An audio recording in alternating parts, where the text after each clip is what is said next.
한여름밤 창문을 꼭 닫아도 하고 들려오는 소리.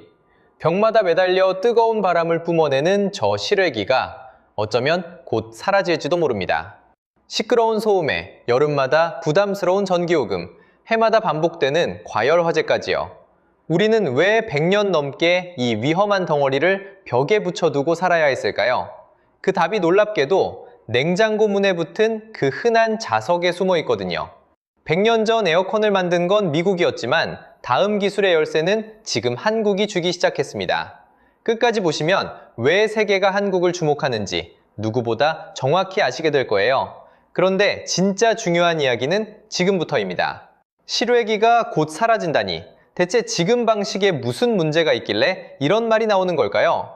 우리가 지금 쓰는 에어컨의 원리는 사실 100년 전 미국에서 만들어진 그대로예요. 기체를 꽉 눌러 압축했다가 다시 확 풀어주면서 열을 밀어내는 방식이거든요. 자전거 바퀴에 바람 넣어 보신 적 있으시죠? 펌프질을 계속하면 손잡이 근처가 뜨끈해지잖아요. 공기를 세게 누르면 열이 나는 그 원리, 딱 그겁니다. 100년 동안 이 방식 하나로 여름을 버텨온 거예요. 문제는 여기에 조용히 따라붙는 청구서가 하나 있다는 겁니다. 바로 냉매예요. 관 속을 돌면서 열을 실어 나르는 그 가스 말이에요. 처음엔 프레온이라는 걸 썼어요. 그런데 이게 하늘의 오존층에 구멍을 낸다는 사실이 밝혀지면서 1987년 몬트리올 의정서라는 국제약속으로 퇴출당했거든요. 그래서 급하게 갈아탄 대체 냉매가 지금 우리 에어컨의 주력으로 들어가는 것들이에요. 오존층 문제는 이걸로 해결됐구나 싶었죠? 그런데 얼마 지나지 않아 다른 청구서가 날아들었습니다. 오존층은 안 건드리는 대신 지구를 데우는 힘이 어마어마했던 거예요. 숫자로 보면 좀 놀라실 겁니다. 지금 가장 많이 쓰는 냉매는 딱 1kg만 세워나가도 같은 무게 이산화탄소의 2000배가 넘는 온난화 효과를 냅니다. 그나마 낫다는 차세대 냉매조차 675배 수준이고요. 어떤 종류는 14,000배대까지 치솟기도 해요. 벽에 매달린 저 실외기 안에 그런 가스가 조용히 들어있는 겁니다. 그러니 세상이 가만히 있을 리가 없죠. 2016년 국제사회가 다시 한자리에 모여서 이 냉매도 단계적으로 줄여나가자고 약속했어요.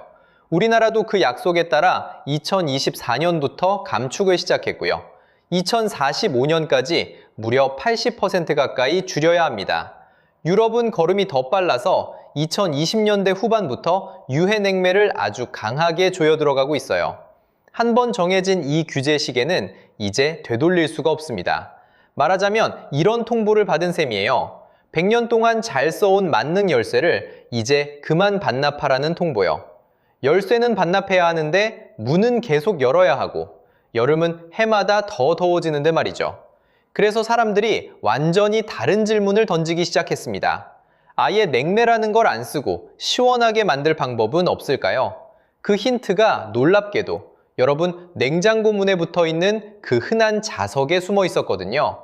여러분 혹시 이런 경험 있으세요? 자석 2개를 억지로 붙였다 뗐다 하다 보면 어느새 손끝이 살짝 미지근해지는 느낌. 사실 그게 우연이 아니에요. 어떤 특별한 금속은 자석을 가까이 대면 열을 내뿜고 자석을 떼면 반대로 주변의 열을 쭉 빨아들이거든요. 이걸 어려운 말로 자기 열량 효과라고 부르는데 이름은 낯설어도 원리는 정말 단순합니다. 이렇게 한번 상상해 보세요. 교실 안에 나침반이 수백 개 흩어져 있어요. 저마다 제멋대로 다른 방향을 보고 있죠. 그런데 자석이라는 선생님이 문을 열고 들어오는 순간 흩어져 있던 나침반들이 일제히 한 방향으로 줄을 섭니다. 이렇게 제멋대로 이던 것들이 딱 정렬되면 안에 있던 열이 밖으로 확 뿜어져 나와요.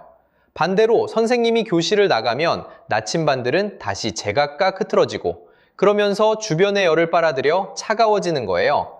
자석을 대고 떼고 이 단순한 반복만으로 열을 밀어내고 당기는 겁니다. 가스를 꾹꾹 눌러 짜내던 100년 방식과 비교하면 놀랄만큼 조용하고 우아하죠.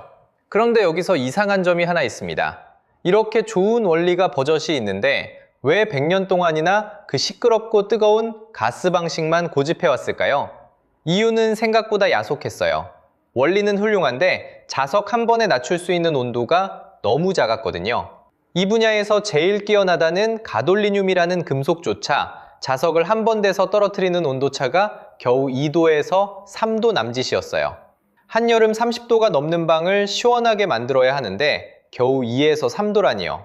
이걸로 에어컨을 만든다는 건 숟가락으로 저수지물을 퍼내겠다는 말이나 다름없었던 거예요. 그래서 그렇게 매력적인 원리를 두고도 100년을 그냥 흘려보낸 겁니다.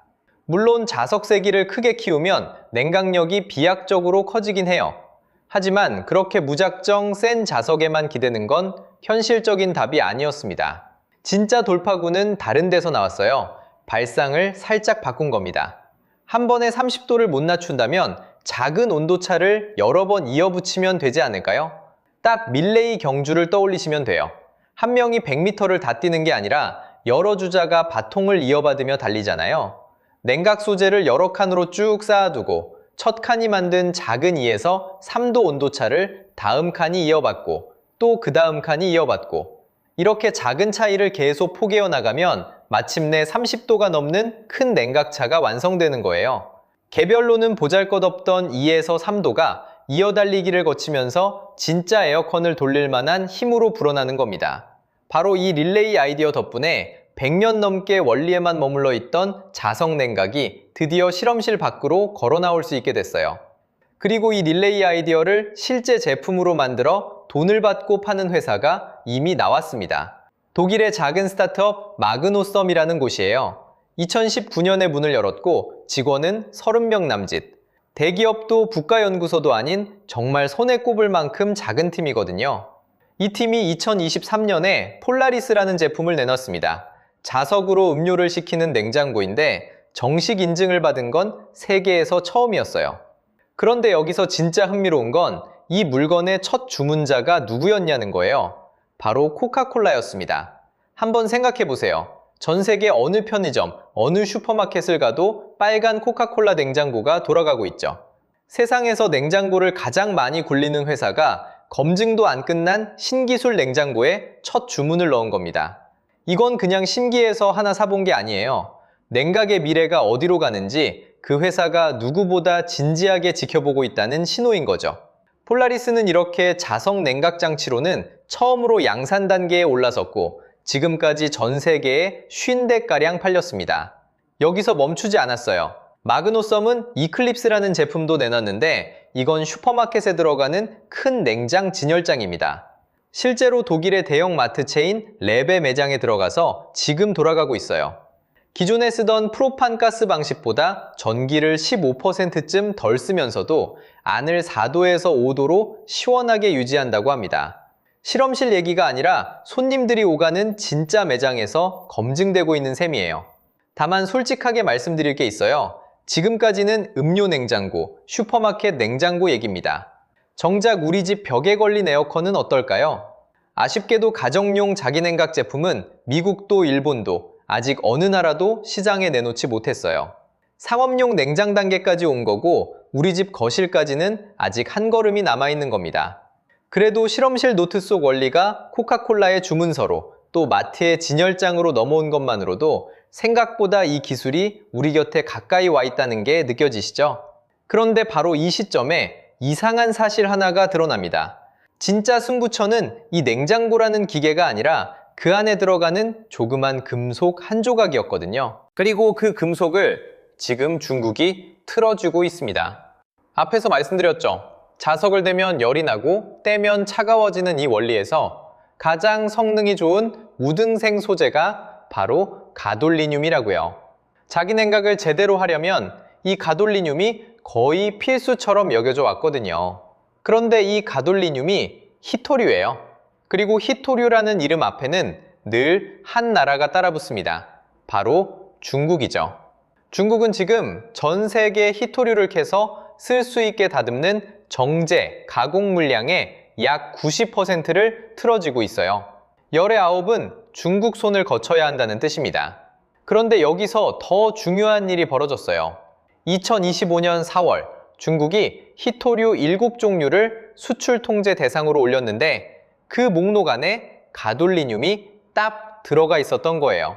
수출 통제라는 게 뭔지 감이 잘 안 오실 수도 있어요. 쉽게 말하면 이제부터 이 금속을 나라 밖으로 내보내려면 중국 정부의 허가를 하나하나 받으라는 겁니다. 그것도 순수한 금속 덩어리만이 아니라 그걸 살짝 가공한 가루나 다른 금속과 섞은 합금까지 전부요. 시장에 물건이 아예 없는 건 아니에요. 사려면 살 수는 있습니다. 하지만 여기서 우리가 꼭 기억해야 할 게 있어요. 살 수 있다는 것과 내 마음대로 쓸 수 있다는 건 전혀 다른 얘기라는 거예요. 이게 바로 우리 집 수도꼭지를 남이 쥐고 있는 셈이거든요. 수도관은 우리 집까지 분명히 들어와 있어요.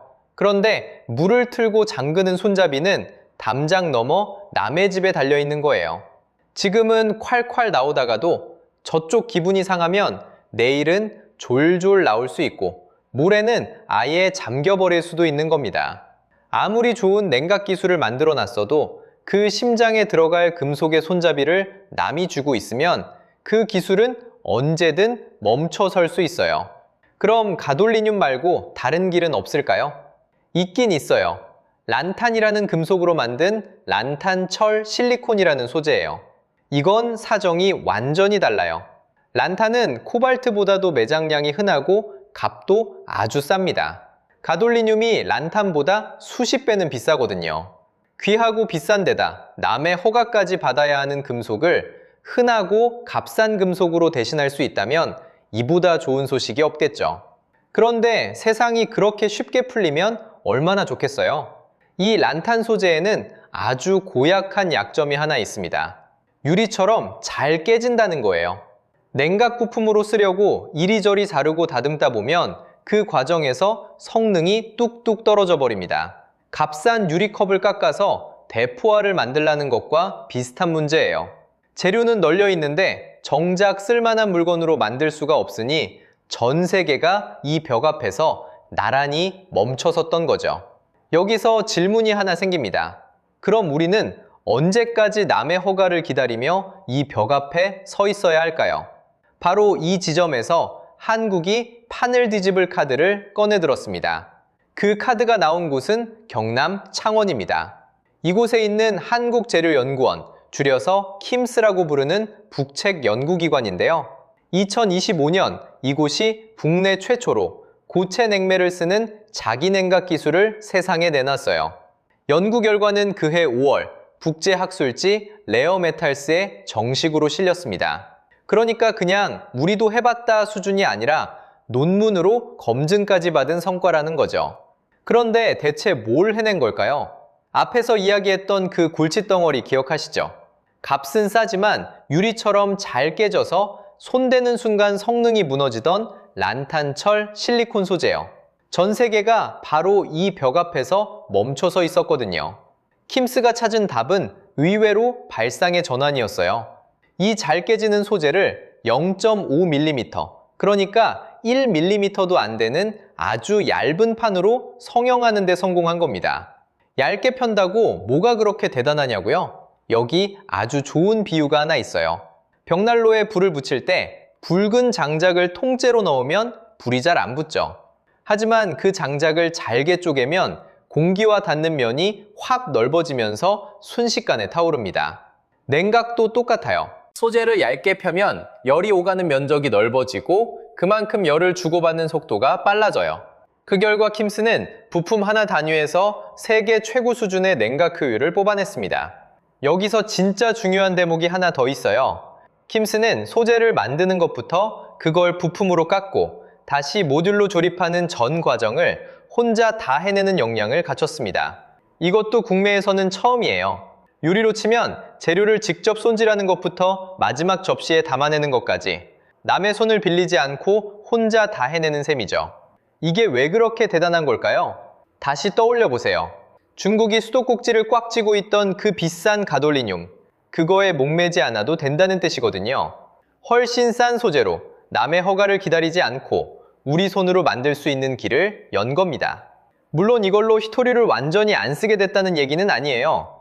다만 그 무겁던 히토리 의존도를 크게 낮출 수 있는 문을 한국이 먼저 열어젖혔다는 거죠. 100년 전 우리는 그저 남이 만든 걸 뒤따라가는 나라였습니다. 에어컨을 처음 발명한 것도 미국이었고요. 그런데 지금은 어떤가요? 다음 냉각의 열쇠를 남보다 먼저 쥐어보는 나라가 되어가고 있어요. 뉴스 한 줄로 스쳐 지나갔을지 몰라도 이건 꽤 뿌듯해도 되는 소식입니다. 그런데 말입니다. 이 기술이 노리는 무대가 사실 에어컨이 다가 아니라면 어떨까요? 대체 이 기술의 무대는 어디까지 뻗어 있는 걸까요? 첫 번째 무대는 뜻밖에도 요즘 가장 뜨거운 곳, 바로 AI입니다. 우리가 챗봇에게 뭔가를 물어볼 때마다 그 답을 만들어내는 거대한 데이터 센터는 어마어마한 열을 뿜어냅니다. 그리고 이 열을 식히려고 그동안 써온 방법이 놀랍게도 엄청난 양의 물이었어요. 냉각탑에 물을 흘려보내 증발시키면서 열을 빼앗는 방식이거든요.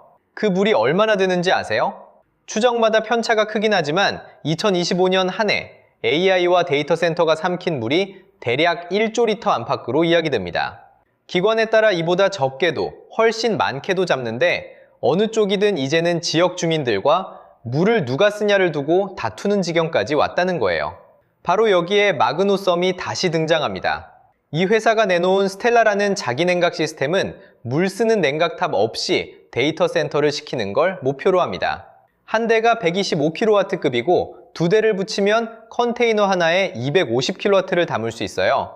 게다가 팬으로 바람을 밀어내는 소음도 거의 없습니다. 물도 안 쓰고 조용하기까지 한 냉각인 거죠. 두 번째 무대는 더 뜻밖입니다. 바로 수소예요. 요즘 미래에너지로 자주 들리는 그 수소를 배에 싣고 옮기려면 부피를 확 줄이려고 액체로 만들어야 합니다. 그런데 수소를 액체로 만들려면 영하 253도라는 극한까지 얼려야 해요. 이 어마어마하게 어려운 냉각에도 자석이 손을 뻗고 있습니다. 2025년 독일 연구진과 마그노썸이 유럽 최초로 자기 냉각을 이용한 수소 액화 파일럿 시설을 돌리기 시작했거든요. 그런데 여기서 소름 돋는 대목이 있습니다. 이 데이터 센터 냉각도 수소 액화도 그 심장에 들어가는 핵심 소재가 바로 란탄철 실리콘 계열이라는 점이에요. 맞아요. 조금 전 파트에서 한국이 유리처럼 깨지는 그 소재를 0.5mm 박판으로 길들여냈다고 말씀드린 바로 그 소재군입니다. 다시 말해 한국이 지금 손에 쥐기 시작한 열쇠는 단순히 우리 집 에어컨 하나를 여는 열쇠가 아닐 수 있다는 겁니다. AI 데이터 센터를 시키고 수소 경제를 떠받치는 미래 산업 전체의 냉각 인프라로 통하는 열쇠일지도 모르는 거예요. 에어컨 시장을 보고 출발한 기술이 어느새 AI와 수소 시대의 냉각을 놓고 벌어지는 거대한 입찰장 한복판에 서 있는 셈입니다. 여기까지 들으시면 정말 장밋빛 미래만 남은 것 같죠? 다만 좋은 얘기만 하고 끝내면 반쪽짜리겠죠? 그래서 솔직하게 말씀드릴게요. 지금 당장 이 자석 냉각 에어컨을 사서 우리 집 거실에 달 수는 없습니다. 음료 냉장고, 슈퍼마켓 진열장까지는 왔지만 가정용 제품은 아직 세계 어느 나라도 시장에 내놓지 못했거든요. 전문가들이 보는 상용화 시점도 앞으로 5년에서 10년쯤입니다. 실외기가 내일 사라진다는 얘기가 절대 아니에요. 다만 방향은 이미 정해졌습니다. 냉매를 줄이라는 규제 시계는 벌써 돌기 시작했고 파는 물건이 실제로 나왔고 발목을 잡던 소재의 벽까지 조금씩 뚫리고 있으니까요. 늦고 빠르고의 문제일 뿐 이 길로 간다는 것만큼은 분명해졌어요. 그리고 저는 이 이야기에서 한 장면이 자꾸 마음에 남습니다. 100년 전 우리는 그저 남이 만든 걸 뒤따라가는 나라였습니다. 에어컨도 미국이 발명했고 우리는 한참 뒤에야 그걸 사서 쓰던 쪽이었죠. 그런데 지금은 다음 냉각의 열쇠가 될지도 모를 그 소재를 창원의 한 연구소가 얇게 펴서 손에 쥐기 시작했습니다. 뒤따라가던 나라가 앞에서 길을 여는 나라로 조용히 바뀌고 있는 거예요. 이 기술이 정말 우리 집까지 오는 날엔 몇 가지가 달라져 있을 겁니다. 창문을 닫아도 웅 하고 파고들던 그 실외기 소리가 사라진 여름밤. 자석 냉각은 그 소리가 거의 없거든요. 여름마다 고지서를 받아들고 내쉬던 한숨도 냉매가 새면 어쩌나 하던 걱정도 한결 가벼워지겠죠. 소음도, 요금도, 죄책감도 없는 여름. 생각보다 그리 먼 이야기가 아닙니다. 돈의 흐름을 따라가 보면 다음 시대가 어디로 향하는지가 보입니다. 냉장고 문에 붙은 그 흔한 자석 하나가 지금 조용히 세상을 바꾸고 있는 것처럼요. 앞으로도 세상을 바꾸는 돈의 흐름을 이렇게 나직하게 들려드릴게요. 그 흐름이 궁금하시다면 구독 눌러두고 편하게 기다려주세요. 그럼 다음 이야기에서 또 뵙겠습니다.